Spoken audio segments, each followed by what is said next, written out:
I just wanted to talk about what I found inside of a Mark 8 ride height sensor for the air ride.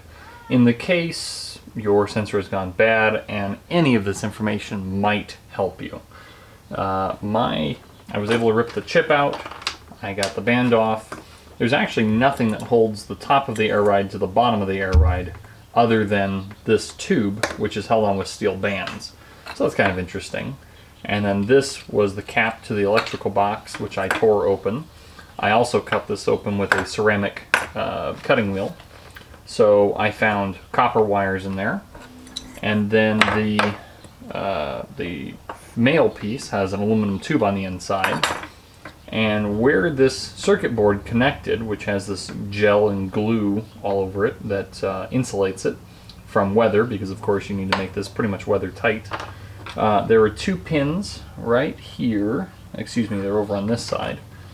There's two pins right here that connect with the board.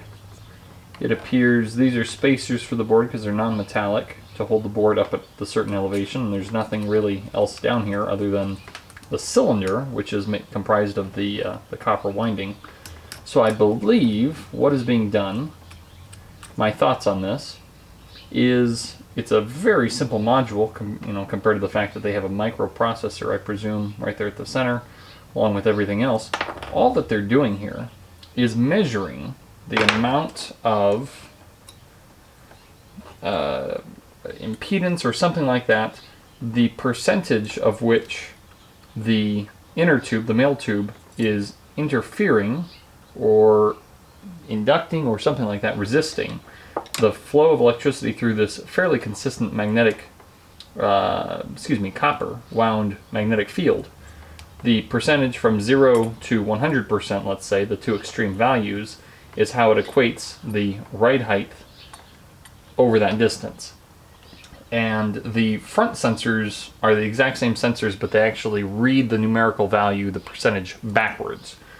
Because they work backwards. As the car depresses, it does the opposite motion of this, which extends, I believe, if I recall. So keep that in mind. But nonetheless, what the sensors don't care about that. It's about how the car reads that information and interprets it. But nonetheless, this is a very solid state and very simple design. I opened this up to try and figure out if I could do anything to fix the other sensors I have. And I don't believe I can, because again, it's a very solid state. It looks actually quite infallible. It's got this completely sealed copper field there, and the circuit board, other than the insulator gel that they put in here, being very fragile to a degree. It's also turned quite orange over time. I imagine it was clear when it was first put in here. As long as you're careful with it, the circuit board didn't appear, this one was bad, didn't appear to have any damage to it. So I am not sure why this failed.